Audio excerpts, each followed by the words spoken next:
Let's go. Let's go. Oh, the Giants win. The Giants finally got a win here, and listen, man, I am so freaking pumped. That was an amazing win. It got me so much flashbacks of Eli Manning-esque classic, comeback wins. Let me tell you, this reminded me so much of the Eli days. It's ridiculous, this game in a whole. The offense, Daniel Jones putting the team on his back, down wide receiver. How many times was Eli Manning freaking down two of his wide receivers and still balling out? This man had a career day. Daniel Jones had a career day without Sterling Shepard and without Darius Slayton. The emergence of Kadarius Toney in this game, which we all anticipated in this game. Oh my, I'm so pumped. I was going to go eat. I'm not even hungry anymore. Listen, the Giants gave me everything I needed, all right? All the nutrients I needed were given today. Great win. Listen, it doesn't mean that this team is without its problems. I'm still going to play this season by ear and not just, have us winning all these games. I'm still going to see what we can do. But listen, one thing that is for sure in these games that we noticed, one thing that is for sure is that Daniel Jones is a franchise quarterback for the New York Giants. Daniel Jones is the franchise quarterback of the New York Football Giants. And I'm not just saying that because of him going 28 of 40, 402 yards, which is a career high, 2 touchdowns, that should be 3 touchdowns, and 1 interception. That doesn't even matter, right? Doesn't even matter.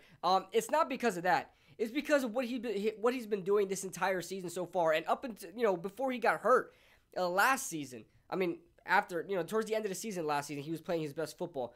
This season, these 4 games, he's been absolutely, nobody could blame him for anything. I mean, of course, he has some times where he missed some players downfield. That happens with every single quarterback in the league. Doesn't even matter who it is. But in these past 4 games, Daniel Jones has been nothing but a complete positive to the entire offense. Never been a liability. I mean, he had maybe 1 or 2 fumbles so far, but he has never put the ball in harm's way. There may be 1 or 2 balls maybe in this entire season that I thought, man, that could have been really intercepted. He threw a terrible, why did he throw that, right? 1 or 2, maybe 3 balls that were put in harm's way in that kind of sense. Daniel Jones was fantastic. He's averaging a touchdown per pass attempt. Not even per completion. He's averaging a first down first down in every pass attempt with 10.1. We'll get into all of the stats in a second, but you guys need to see my face for a second, okay? One thing like I said, the New York Giants have their franchise quarterback. Daniel Jones is their franchise quarterback. This was his cherry on top. This was the confirmation game of him being the franchise quarterback of the New York Football Giants. Now, there is a lot of problems. One thing I will tell you as well, I'm going to give credit to where credit is due. So none of you guys can sit here and say, you got to eat your crow. Cop pizzle. But listen, I'm going to just move on with that, okay? Jason Garrett called himself a good game. Towards the end, we had some stupid calls in the beginning of the game, especially not even in the beginning of the game. I think it was that last field goal that we settled for, right? The last field goal we settled for down in the red zone. You don't, first of all, rule number 1, you never call a run from the gun. Don't do that. You never call a run from the shotgun and have no tight end blocking for you as well. Just pure 5 offensive linemen running from the gun. Absolutely stupid call. Daniel Jones probably should have audibled to that. Maybe you could blame Daniel Jones for that. Maybe he should have audibled out of it, I should have said.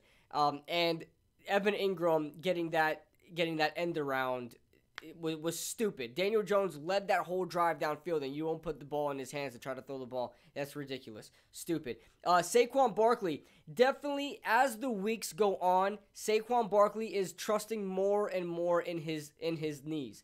I don't even think it's a thing of him being still hurt. I think it's him getting out of that mental sort of state of him thinking he is going to get hurt, and every time he touches the football. Sometimes he tries too hard. He fumbled in this game. We were able to recover, which could have been a difference in the game. But I respect him spinning out of that because that's him trusting himself more, and I can respect that. Of course, I would probably be pissed if he would have lost a fumble, but he didn't lose a fumble. Nothing to be mad about. He was trying to trust himself more. He was getting back to old Saquon. I'm liking it. I'm fine with it.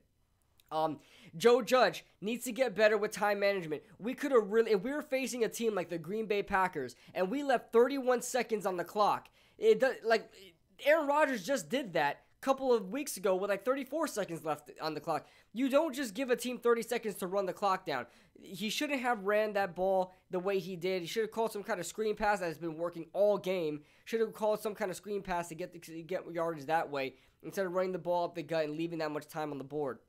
Because give yourself an opportunity to try to gain more yards and gain a first down and get out of bounds even. But that being said, I mean, although, the defense tried everything they can to try to freaking ruin this game for us, although they had an interception, which is great, but too many deep plays downfield. We were doing the same thing to the Saints defense, so I guess that's kind of the balance in that. But we gave a lot of big plays up, especially to guys. The first touchdown, Jawan, whatever his name is, Jawan Williams, I don't know his name. Who the hell is that guy? All right. Marquez Callaway had 2 receptions for huge amount of yardage. Deontay Harris had a couple of good plays. We were able, although, Alvin Kamara had the quietest 120 yards I've ever seen in my life and the quietest 26 carries I've ever seen in my life. Maybe because he wasn't used in the passing game as much because that's where we usually see him at. But, offensively, Jameis Winston wasn't a problem. Taysom Hill, how can you not, the defense, and as far as their interior rushing game, needs to get better and anticipating these type of runs and actually executing it, because I was calling out Taysom Hill runs constantly. Whenever he's on the field, the ball is going to him. There's never been a play I've seen that Taysom Hill is not getting the ball when he's on the field. He's always getting the ball. That being said, let's go on to the stats so I can better explain everything. Let's go on to these stats here. Daniel Jones. 28, he's the player of the game, man. This guy is the player of the game and our franchise quarterback. I love Daniel freaking Jones. Jameis Winston, for somehow, has a quarterback rating higher, which makes no sense because he was constantly subbed out of the damn game. 17 out of 23, 226 yards and a touchdown. He was all right. He did what he needed to do. Not really as much because he didn't win the game, but I feel like if you just let Jameis Winston get in a rhythm and let him play out the whole game, he'll be a lot better. But if you keep subbing him out for Taysom Hill, he's never going to get momentum. Saquon Barkley, Devontae Booker is trash. Devontae Booker is absolute freaking dog water, okay? He had 1 carry. That carry was the slowest carry I've ever seen in my life. I think he had a reception as well. Yeah, that is the same thing. One reception for 6 yards, 1 rush for 6 yards. He was terrible. I don't know why we paid this guy any money. We should have kept Corey Clement is what we should have done, but I digress. I keep saying that every week, but it is what it is. This Toney Jones guy seemed pretty decent. He only had 3 carries for 8 yards. I thought he had more than that, but guess not. Taysom Hill killed us. Alvin Kamara, I guess, silently killed us because I didn't really pay attention to him much. Marquez Callaway is their leading receiver with 2 receptions, 74 yards. He had a good day when his name was called, but there was no receiver here that really killed us. Maybe Deontay Harris, maybe Ty Montgomery in the latter half of the game, but nobody else. Like I said, Chris Hogan, Jawan James had the touchdown, yes, but no one really broke out. Kenny Stills almost had a touchdown, but that was called back. John Ross had that reception. That's so stupid, man. How you gonna give the guy a fumble, man? You should just give him the touchdown. But he showed up when he needed to show up. Let's go on to Kenny Golladay had his coming out game. There's nothing he can complain about now. And Kenny Golladay was absolutely on the money, breaking tackles. Running the correct route. Running good routes, not the correct routes. Not like he was running wrong routes, but he was running great routes, high pointing the ball. Did a great job. 19.3 yards. That's crazy, bro. And he needs to get his touchdown. But 7 targets, 6 receptions is great. Kadarius Toney had his coming out party. And, man, Kadarius Toney looks exactly like the man looked at Florida. I was always worried. I was like, is Kadarius... I don't know if NFL defenses are going to be that, they're not going to be able to get, I don't know if NFL defenses are going to be as reactive or unreactive as these college defenses. These college defenses, he made them look silly, made them turn around and stuff like that and fall around. He was doing the same thing against the Saints. So we need to be using Kadarius Toney more. His 3rd down and 18 clutch play, which I personally don't think it was a first down, but I digress. It was for my team, so I don't care. But his 18-yard play that got that first down was absolutely spectacular, man. Like, there's only a couple of players in this league that can do that kind of stuff, and Kadarius Toney is one of those guys, man. We saw a lot of Kadarius Toney and Alvin Kamara, how slippery these two players can be. It's exactly why I compare Kadarius Toney to Alvin Kamara, and the resemblance is showing. John Ross, I can't wait to see more of him. He's doing really well. Saquon Barkley did something in the past game. Saquon Barkley did a lot today.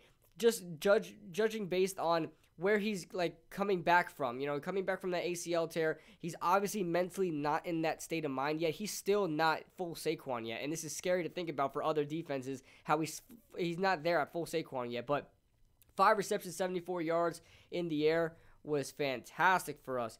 Defensively, now, James Bradberry got burnt on a couple plays, but he was playing zone, so I don't know if that was really his responsibility because they play a lot of cover 2, but he got beat on that Marcus Callaway play, which I don't know if it's fault. I'll have to look at some film, maybe if I get film somehow. The interior of the defensive line was bad. Danny Shelton was bad. We had no sacks on the quarterback at all. No sacks from either team, so that's good. The Giants didn't give up a sack. The Giants didn't give up a sack. The Saints didn't give us a sack, and the Giants didn't give up a sack. But Dory Jackson was a little hurt. He played decently as well. He had a really good stop against Deontay Harris on a third down play that could have went for more yardage, so great job there. Like I said, the players didn't really play bad. The players didn't play terribly at all. It all come down to coaching and shooting yourselves in the foot and these missed opportunities from the players, but the Giants, like Joe Judge, have faith in your players. This team is 1-3 now. Although it's a bad record, this team won a game versus the New Orleans Saints, who was a team that's supposed to be looked at as an NFC contender, and they won the game. Have faith in your players, and they'll win the games out for you. The Giants missed out on a Graham Gano chip shot field goal, and they damn well could have gone for it on a 4th down and 1. I hope he learned his lesson and that they now go for it on those certain situations. They get a little bit more confident in their personnel. But guys, we are moving on. I gotta see who the Giants face now. I don't know who the Giants face now. Let's look at who the Giants face now. Schedule. The Dallas Cowboys. That's why a Dallas Cowboys fan hit me up on Twitter saying get ready for next week or whatever. So Dallas 425, baby. Let's try to win this game on Fox. It's going to probably be America's Game of the Week with Joe Buck and Troy Aikman, because they always call a Giants-Dallas game.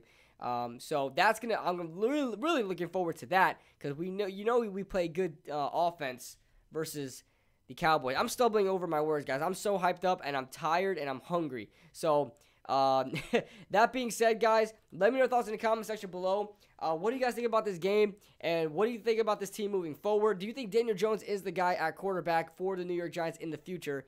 And that being said, I'm Kid Blue, and I'll see you guys in the next video.